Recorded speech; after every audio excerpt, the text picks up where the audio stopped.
The show's great. Did you see Kanye on Kimmel? It would be racist for a white man to call him Kanye, right?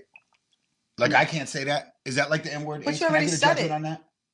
I can't say that, right? No, you can say it. It's not nigger. I'm looking for a judgment. Go, shoot. Work yourself up into a lather. This dude. What is wrong with this dude? Yo. I don't even think it's meds anymore.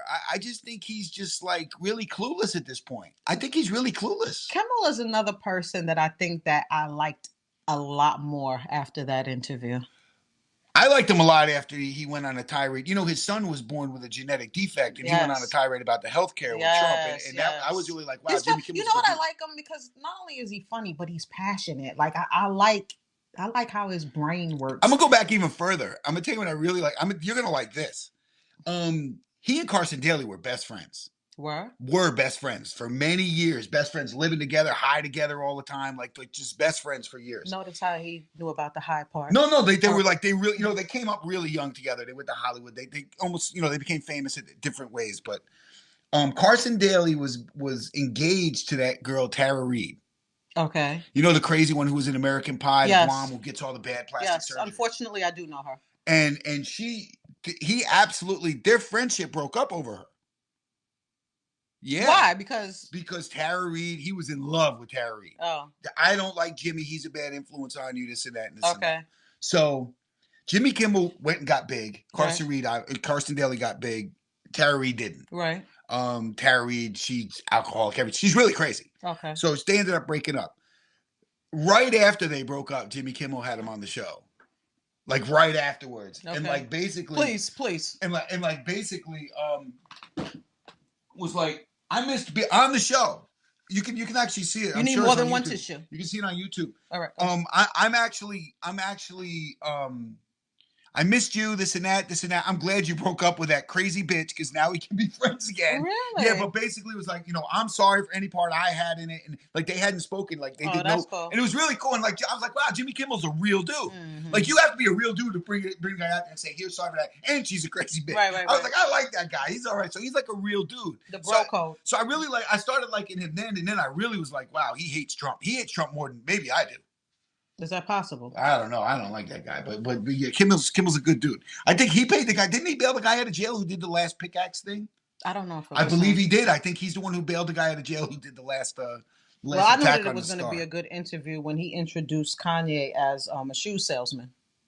Did you hear that? Wow. I thought that was funny. Wow, he is a shoe salesman at this point. Well, let me just say this, that maybe about 40% of what Kanye was talking about, I didn't know what the fuck he was talking about. He didn't either. So you're in the same club. I decided that I'm not gonna be annoyed with him anymore. After that interview, I'm done. I feel like it's more a sad thing. Yeah, it's very sad. Yeah, like he's really not well.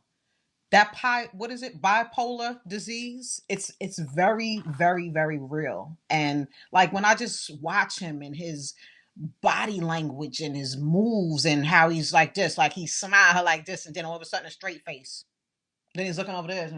That was part of his shtick. That was part of his shtick, maybe. I don't know. Maybe he's that's not crazy. Real, yo. Maybe he's just a loser. I don't it's real. Mental health is very, very important. And it's so deep that people think that money is the answer all the time. I mean, money can set you up properly with, professional help and, we've sat here and done a lot of, we've done a lot of eulogies for people who killed themselves who were rich in this show. But it's a manic disorder that needs a lot more than that. It needs love and it needs attention. And unfortunately, he's hooked up with a family that can't give that to him. No, they don't want to give it to him. They don't want to give it to you. You can't control him if he's sane.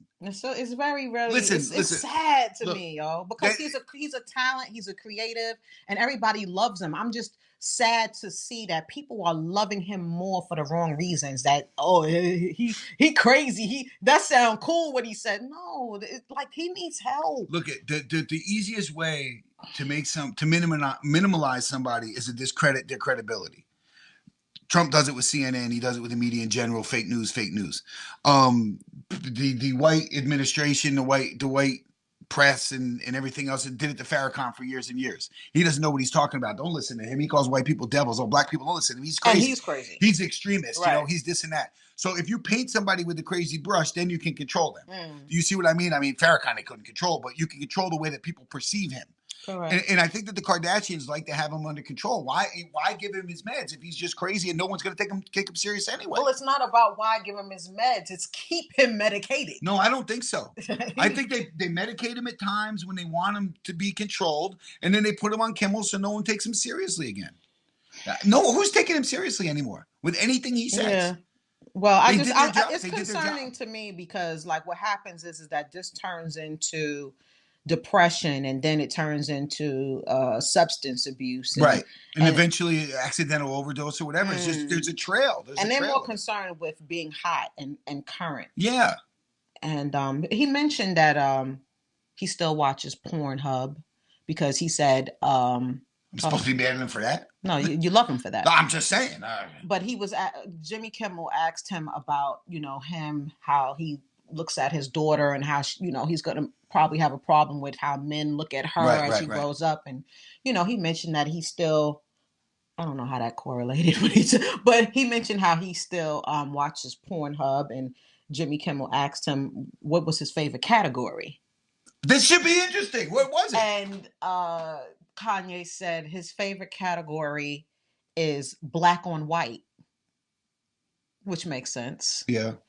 And he uses the website Blacked. Are you familiar with that one? I am not. And if I were, I would not admit it. Don't worry. As soon as you get in the car, you'll probably just be searching for it. It's ED.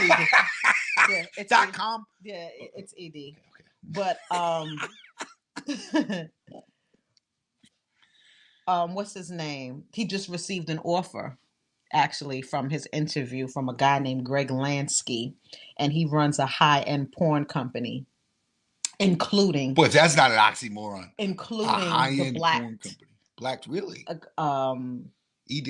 Correct. .com. And with his addiction to porn, he said that he wanted to offer Kanye a directorial position to actually do a porn, and he would let him have full control. Well, and if he needs any help, he can always ask his mother-in-law, because she set up a really nice porn shoot with Ray J and his wife. So he can say, "Hey, where should I put the light?" Like she did a great job setting up the one with Kim K. Also, in addition to that, your favorite Pornhub also offered my favorite. That's actually not my favorite. I will not divulge my favorite. No. What is? I'm not divulging my favorite. Oh, you're not? No. Because you don't want it to crash. You don't want everybody to look at the fuck that, man. Exactly. I don't want the competition traffic-wise. You fucking bring up, Pornhub offered him a free lifetime membership to the site's HD and demand streaming service. Who pays for that? People pay for that? I don't know. That's your shit. People pay for that? But the ultimate of the interview was when he confronted Kanye. The best part. Yeah, that was the best part. When his statement that he said reminded him what he said about Bush and how he said that Bush don't like black people. And then he asked, how could you in turn like Trump, where he separates families and et cetera, et cetera. And Kanye was like totally speechless. And immediately Kimmel was like, let's go to commercial. I thought that was genius. Like he just left him. He played him. He did. Beautifully. He did. Because he really didn't have an answer. And even if he did, he got out of it before he could have answered, which was great. Well, he saved him. That's how I looked at it. I he didn't need to answer. I don't think he saved him. I think that was almost a mic drop. Let's go to commercial. You think so? Yes, absolutely. He dropped the mic and walked off the stage at that point.